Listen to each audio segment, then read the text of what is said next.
This is it. We're playing for the conference championship in season number 2. It almost feels too good to be true at 7-5 going into the conference championship. And it was a very close race in our division this year. It feels like it could have gone to anybody, especially with how inconsistent we were across the board, but that's definitely a story for another day. I mean, it's so surreal to just kind of reflect on our journey of getting here. In season number 2, we only won 3 games last season. It took a big time comeback against Colorado State, and this Fresno State game especially, if we had lost it, we're not even in this spot to begin with. It's amazing just how much of an impact that 17-point fourth quarter had to just help us win this tiebreaker. And then these last couple weeks, I don't know what happened. We kind of developed a reputation for playing in these big close games, 4 overtime games in season number 2. That's crazy. We came in with a team of freshmen, and thanks to 2 straight player of the week performances from Josh Hayes, he led the entire nation in passing yards. Make no mistake though, he was wildly inconsistent for most of the year, throwing 33 touchdowns to 18 interceptions, and definitely not being a fan favorite until recently. Just because he had 2 good games to close the season, we're gonna need him absolutely on point against 10-2 BYU today. I wish I could update you guys on some more, but our entire scholarship recruiting class is done, and honestly, I really like where we stand this year. Last year, Yas Beecher was our only 3-star commit, and this year, as you can see, we have 7 with a chance to add more with plenty of potential walk-on options on the board. Already in the conference championship game, already 7-5. We're going up to a 2-star prestige. I think we win season 2 regardless of what happens today. Our team of freshmen wasn't supposed to be ready for the big time, but you gotta remember, head coach Bender Rover thrives on discovering and developing young talent. He's done that this year, and it's gotten us into this position. And if you watched my ECU Pirates Dynasty and know the lore, it should be no surprise to you that East Carolina is 12-0, a year after coming off of a national championship, and Coach Rover uncovering so many gems was a big reason for this. We've survived primarily off of the emergence of our young receiving core and Josh Hayes, and then the rest is really just luck and gimmicks, but we're not going to be able to survive with luck and gimmicks today. They earned all 10 of their wins, and Lee Corso's rocking with them. Buckle up and get ready. This is not going to be an easy contest. The Mountain West Championship, our guys hyping each other up on the sideline. I don't think that myself, along with any of you, expected to get here in season number 2, but here we are. We've been given a free pass. We're going to make the most of it.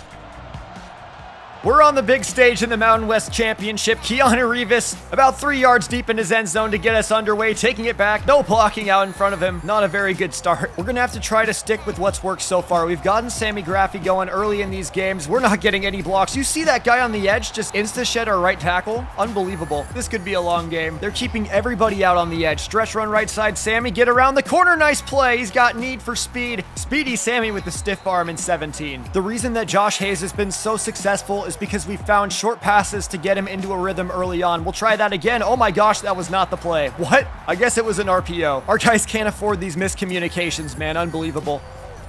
Second down and long. Running the read option with Josh Hayes. That guy closed in quick. Oh, that miscommunication sucks because it makes it 3rd down and 8. It's been so hard to find a rhythm with Josh Hayes in a lot of these games. We have a man wide open. Hit him, Vash Thapa. Oh, he drops it. Corner came in with a big hit. And Vash Drapa strikes again. That's a shame. He went for over 100 last week. We're playing in their house too. Look at that beautiful stadium. Baylor Romney at quarterback for them. Oh, stepping up. He's breaking a tackle to the outside. And Jordan Fowler. Good hit, my friend. That's a 5'10 corner putting everything on the line for his team. Jordan Fowler followed Bender Rover over from ECU to a brand new program because he got bullied off the team. He's been a great story. It'd be great to see him win a championship as pressure comes up the middle, and it's 4th down for BYU on their opening drive. Our defense holds. Look at that patch of Seismos fans in the stands. You absolutely love to see it. We're setting up the slot screen. Let's go, Vash. And that guy just closed in on him. Not enough acceleration. Oh, we got to get something going on 3rd down and 9. This is so difficult. Just dump it off for Graffi. Nothing was really that open. Hayes is uncomfortable. He might not have hit the target anyways. On the punt. Oh, it's off his head. A short punt from Brad Brooks. Are you kidding me? We recovered it. There's no way that should be possible. I said we weren't going to win this with luck or gimmicks, but that's exactly what just happened. Off of the returner's noggin and bounced all the way into the hands of Irvin Petrino. Such a bizarre turn of events. I can't believe that that just happened. Oh, and Graffi swallowed up in the backfield. No room. Can we feed Sammy on 2nd and long? Our offensive line is not very good. They don't get the push they need. This is not San Jose State or Wyoming. This is a pretty good defense. We have to set up the screen on 3rd down and long. There's nothing else for us to do. Benson Bird, get a block around the corner. Racing into defender out of bounds and has a first. Bird is the word. Let's go. See if we can get Josh in a bit of a rhythm. Hit Chris Briggs. He's wide open. Good gain of 7. Josh finding his rhythm. How about Sammy on 2nd down and 3? Inside zone carry, no blocks again. Our O-line has to play better than this. They've been our kryptonite at times. 3rd down, this is a really difficult situation to be in. I think we just hit the man underneath and we miss him. Josh, not the time, man. Not in Urbanowski's range. We have to go for it. I don't think we have a choice, quite frankly. We have to draw something up. Come on, Chris Briggs. He's open, no, and Josh misses him again. This away crowd is rumbling. He's not in a rhythm. He's really uncomfortable back there. 2nd and 3, send the blitz. Algier cuts it to the left side. Plenty of grass or turf or whatever in front of him, and he's down to the 40-yard line. Once again in Seismo territory. Our O-line and D-line just looking outmatched. 2nd and 2. It's a draw to the backup. Oh, Big Daddy Womack put him in a chokehold. Fight dirty. That's how it's done in the Mountain West Championship. 3rd and 1, play action, downfield. Yes, Puka Nacua wide open. Their first pass completion goes for 18. Nearly a scoreless first quarter. That's not what we've been used to seeing the past couple weeks in games where we've seen 130 combined points. A bit of a breather for the Seismos. They've struggled really hard stopping the run this season. Glad we've got them in a 3rd down and long situation. Romney to the end zone, and it's Romney to Romney. Not what you like to see is BYU finally on the board after a scoreless first. Jordan Fowler got so toasted. Not a good look for the Seismos. We have to answer. They get the ball to start the half. That is not what we want to see. Sammy Graffi, the offensive line is 3 yards into the backfield. It feels like one of those games that we've seen from the Seismos that's going to be unwinnable no matter what we do. As Briggs is open and hauls it in. The drive continues at least another play. Hayes going to work wide open underneath. Hugh Johnson dropped the game-winning pass in regulation last week. He's thought a lot about redeeming himself. 2nd and 5, play action underneath. The Squarius Green Jr. over the shoulder. Nice catch, and a flag comes in late. Oh, I bet my channel this is on us, and it absolutely is. I'll tell him, Bender. Read option on 2nd down and very long. Josh Hayes, put your shoulder down. Can he step up in the big game? That's what everyone's asking. That's what we all want to know. He's going to have to prove it on 3rd down and 8. They're sending the safety. It looks like we'll go to the screen. Benson Bird. Little juke move inside. He's not quite there. 4th down and 1. I think we got to give this to Urban Petrino. Offensive line, you've been pushed back all game long. Can you hold for one play? Up the middle, Petrino. He is all the beef. 1st down. 3rd down and 4. Where's this going? Yas Beecher's wide open on the sideline. Make the catch. Nice play, Yas. Always stepping up. Over 1,200 in his freshman campaign. What type of game is this offense going to give us? It's been either money or nothing for them, like the Dire Straits song. Underneath, Borsilla breaks the tackle, hauls it in. Sets up 3rd down and 3. Coach wants the screen. Going to Sammy in traffic. It's a little too high and overthrown. 4th down and 3. What do we do? Coach again wants to go for it. A little bit of a harsh wind. Can Josh Hayes make a throw on the money? We've got Briggs wide open. Hit him. He makes the catch. The gamble pays off once again. We're trying to play I've never run before. It's the tunnel screen to Yas Beecher, and he gets blocked. Oh, but that guy got off of his. That could have been so much more. Maybe even a touchdown. We have a man wide open in the end zone. It's Hugh Johnson. Dropped the touchdown reception last week. That would have won us the game, but he gets us on the board first against BYU as we look to defy the odds and upset them in their own stadium. And Jenny's leg makes this a tie game. 1st and 10, give to Algier. Cuts it back inside, and then a stiff arm, showing why he was drafted in real life. 2nd and 1, sweep left side, Algier again. In the backfield, we got him this time for a loss of 2. Great job, defense. Greg Klink, the first one there. 3rd down and 4. Where are you going with it, Romney? Moving around in the pocket, waiting, and he is Algier on the run, breaking tackles and everything. Our pass rush just non-existent as it's been for most of the year and most of the series. Baylor was taunting us, just dancing around back there until Algier got open. Another fresh set of downs for BYU after a disappointing 3rd down result as Taylor Adams makes it 2nd and long. Under 90 seconds to go in a defensive contest. Running the draw, and Algier's in the backfield. Malachi Washington makes one of the biggest plays of his career so far. This is huge. We have 60 seconds, no more, no less, to get down the field and potentially score before the half. Not sure where to go. Roll, throw downfield for Briggs. He makes the catch. What a dart from Josh Hayes. I was just going to throw it away, but Chris Briggs finds a way to get open. Clutch play from the junior. He really wants this. We might get Yas Beecher one-on-one. We might just take it.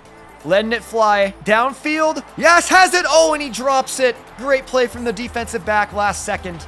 Makes it 3rd down and 5. To the corner. Yas is open this time and makes the catch this time. Can we get into field goal range? We only have one timeout left. Pontillo, low throw, but he makes the catch anyways, and that's good as gold. The senior gets it done. We have a couple plays to take a shot at the end zone before we can kick a field goal and go into the locker room. 2nd and 10. Can we get an open man? Chris Briggs hauls it in inside the 10 and into the end zone for a touchdown. He came through on this drive, and it ends with a touchdown reception from Josh Hayes. 14 unanswered points for the Seismos. Give him that butt tap. He deserves it. Thank you, Chris Briggs.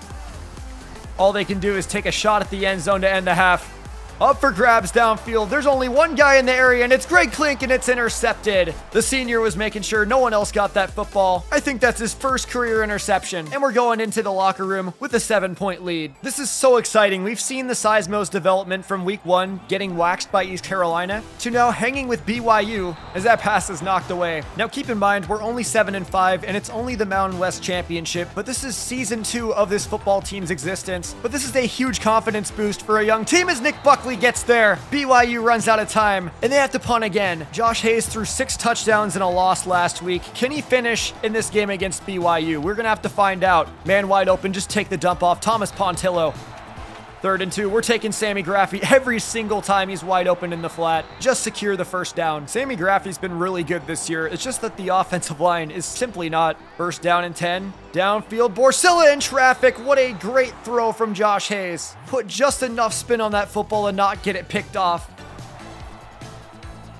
Oh, Borsilla's open again. He's on a roll now. You can't let these guys get hot. Call them Walter White and Jesse Pinkman. They've got some great chemistry. 1st and 10. We will stay aerial with the play action. We have a man wide open downfield. The square is Green Jr. Make that 20 pending 21 unanswered for the Seismos as the 1-star quarterback finds the freshman walk-on receiver. This is a young core that has had to fight from nothing, from being overlooked in recruiting to signing with MKU, and now they're in the postseason containing a future NFL running back. 3rd down. Size matters. Let's go Seismos. Sweep left side. Get out there, Keanu. Breaks one tackle, can't escape. Hakuna Matata. What a wonderful phrase. And once again, the Cougars are faced with 4th down. Coach doesn't want to run any clock up 14 points. Unbelievable play action. It looks like they want to go for the win as Hayes has a man open. It's Pontillo. We can't give BYU an opportunity to get hot in the 4th quarter. We just have to go for it. Quick throw, Beecher. Nice timing route for a 1st down. Another 1st down. They're staying through the air. Josh Hayes rolling, sets his feet, throws a dart to the sideline. What a throw to Vash Thapa.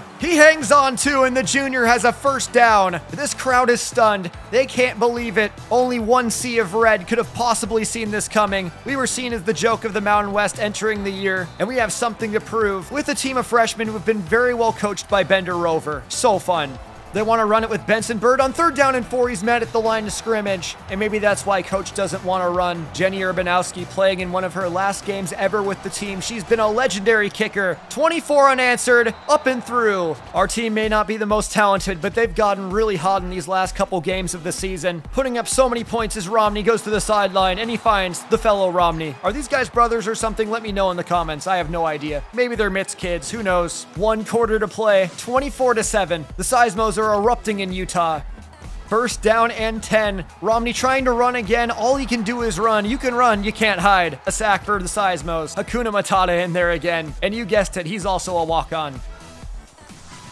Romney 2nd and 11. Quick slant over the middle. The fellow Romney. He's slipping a tackle into open space down the sideline and pushed out of bounds at the 16. The Cougars are trying to rally late in this one. 1st and goal. Let's see it. Romney to Katoa into the end zone. BYU finally on the board in the 4th quarter of play. Is it enough to get back in this one? You may never know. You just know that BYU wants this stop. They want that momentum back in their direction. We can't run the ball. We have to drain the clock though. Oh, and Sammy Graffi's down too. Remember, our defense is so inconsistent too, so they can score 2 quick touchdowns. Setting up the screen, Benson Bird around the corner. Please, no, he's not Sammy Graffi fast. If Graffi's in the game, that's probably a 1st down. So frustrating. I think we just have to punt. We've come back from down this far before plenty of times with just as much time left in the game, so this is a very scary situation. Thankfully, Algier not going anywhere. We need our very few Seismo fans in the stands to get loud. It's 2nd down and 11. The home field advantage could be huge here for the Cougars as they're down 10 points. Algier, counter run. We're out there. Nice play. We came to defend the run today. It's about time, Seismo defense.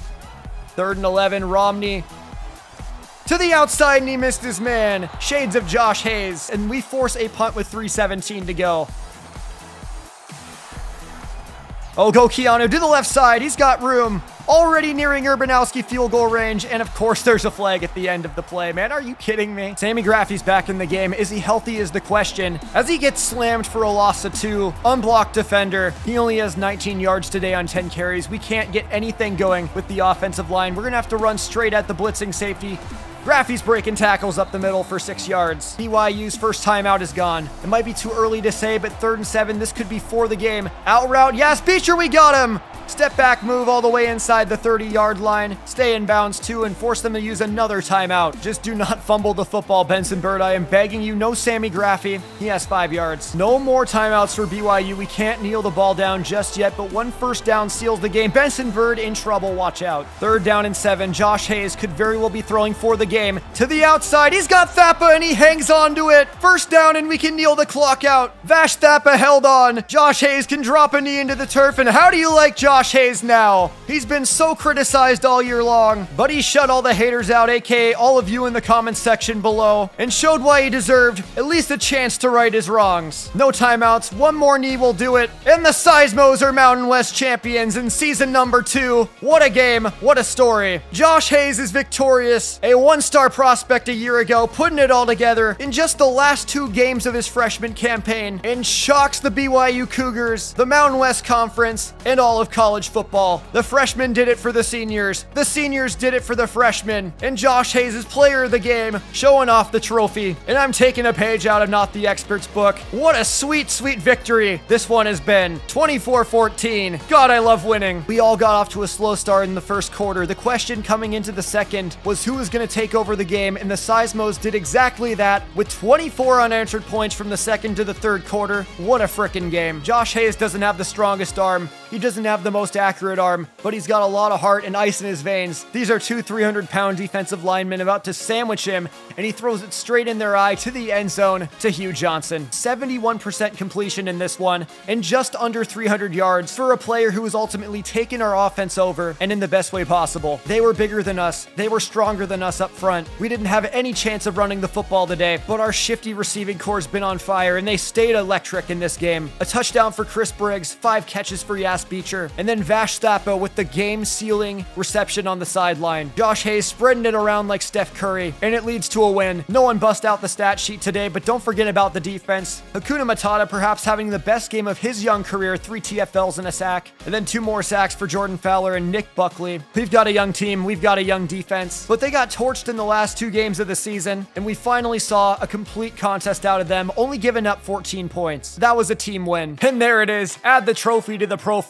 We did it. Season number 2 was already way ahead of expectations, and I think it's finally hit me that we're on top of the world. Coach Bender over, only C+ prestige. He's got to go up after that, right? We see that East Carolina won their game 56-20, and there's some other big-time conference championship games around the country with playoff implications. But my big question right now is, where are we in bowl projections? Where are they going to put us after that win? So a little bit disrespectful, but at the moment, we'd be playing for Dave Portnoy in the Barstool Arizona Bowl against 6-6 Ball State. I understand we're not a very prestigious program yet, but that's kind of BS if you ask me. I'm done waiting for the suspense. I'm riding on the adrenaline of that victory. Let's advance and see exactly what bowl we're playing in. Oh man, we're bowl bound all right. Into the Barstool Arizona Bowl against 6-6 Ball State. Our quarterback won NCAA Player of the Week 2 weeks in a row, and we won the Mountain West Championship in our 2nd year in existence, and we are still not getting the exposure we deserve. I feel highly disrespected. But how about that? Our coach prestige is up to a B all the way from a C+, and our AD's gonna love us even more if we can win our first bowl game in school history. Looking forward to seeing all of you there. My name is Jack. Thank you for watching. I'll see you next time. Thank you to Patreon supporters Buck Knife, Caden Bjornstead, Jason DeMarco, Maki Harukawa, Slim Marley, T-Klink24, Christian Horn, Prizzy the King, Dalton Jet, John Pankava, Jordan, Matthew, Nicholas Buckley, Pum, Taylor Adams, and Time to Selly.